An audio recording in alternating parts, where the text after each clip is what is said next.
Nobody thinks of themselves as sexy, really.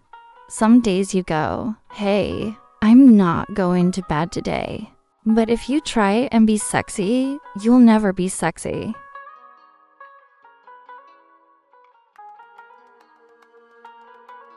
My whole thing is being sexy without showing too much, because that's my comfort level.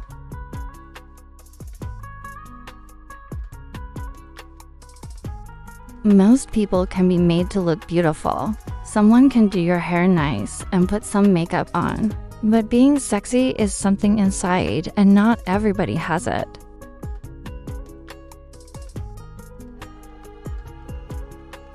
I don't think I ever really had it. A lot of it is to do with confidence.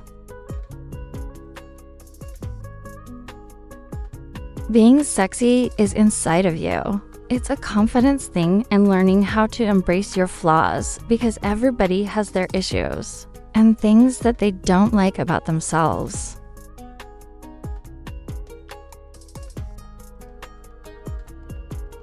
I'm not about being sexy.